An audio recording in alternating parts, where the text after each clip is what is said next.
The case of Robert Durst. The case of Robert Durst, a wealthy real estate heir, is one of the most complex and intriguing legal sagas in recent American history. It involves multiple murders, disappearances, and bizarre behavior, culminating in a highly publicized trial. Durst's story has been the subject of extensive media coverage, documentaries, and books, reflecting the public's fascination with his life and crimes. Background: Robert Durst was born on April 12, 1943, in New York City to a prominent and wealthy real estate family. His father, Seymour Durst, ran the Durst Organization, a major player in the New York real estate market. Robert had a troubled childhood, marked by the traumatic death of his mother, which he reportedly witnessed.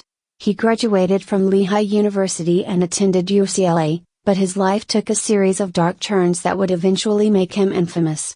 The disappearance of Kathy Durst. In 1973, Robert Durst married Kathleen McCormack, known as Kathy. Their marriage was troubled, and by the early 1980s, Kathy was reportedly planning to divorce Robert. On January 31, 1982, Kathy Durst disappeared under mysterious circumstances. Robert claimed he last saw her when he put her on a train to Manhattan. Despite a thorough investigation, Kathy's body was never found, and she was declared legally dead in 2017. Robert Durst was a prime suspect in her disappearance, but no charges were filed at the time. The murder of Susan Berman. In December 2000, Susan Berman, a close friend of Robert Durst and the daughter of a Las Vegas mobster, was found murdered in her Los Angeles home. Berman had acted as Durst's unofficial spokesperson during the investigation into Kathy's disappearance. Authorities believed she knew details about Kathy's case that could implicate Durst. She was killed execution style, and it was suspected that she was silenced to prevent her from talking to the police. The Galveston case. In 2001, Robert Durst went into hiding in Galveston, Texas, disguising himself as a mute woman to avoid detection. During this time, his neighbor, Morris Black, was found dismembered and floating in Galveston Bay. Durst was arrested and admitted to killing Black but claimed it was in self-defense during a struggle over a gun. Despite the gruesome nature of the crime, Durst was acquitted of murder in 2003, largely due to a lack of direct evidence and his high-priced defense team. The Jinx, The Life and Deaths of Robert Durst. In 2010, filmmaker Andrew Jarecki released All Good Things, a fictionalized film inspired by Durst's life. Following the film's release, Durst contacted Jarecki and agreed to participate in a documentary series. The resulting series, The Jinx, The Life and Deaths of Robert Durst, aired on HBO in 2015 and brought new attention to the cases involving Durst. The documentary series ended with a shocking revelation. In the final episode, Durst was recorded, seemingly unaware of a live microphone, saying to himself, "What the hell did I do?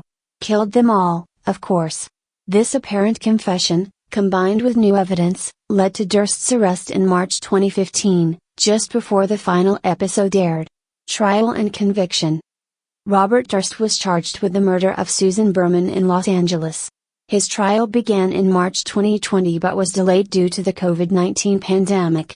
The trial resumed in May 2021, with the prosecution presenting a strong case linking Durst to Berman's murder and suggesting his involvement in the deaths of Kathy Durst and Morris Black. In September 2021, Robert Durst was found guilty of first-degree murder for the killing of Susan Berman. He was sentenced to life in prison without the possibility of parole. Shortly after his conviction, Durst was indicted for the murder of his wife, Kathy Durst, in New York, bringing the long-standing investigation full circle. Impact and legacy. The case of Robert Durst has had a profound impact on public perceptions of wealth, power, and justice. It highlighted the complexities of prosecuting individuals with significant financial resources and the role of media in bringing attention to cold cases. Durst's story also underscored the importance of persistence in legal investigations and the potential for justice, even after decades. Conclusion. As we explore the case of Robert Durst on True Crime, we will delve into the detailed timeline of events, the investigation, and the broader societal implications of this complex and fascinating case.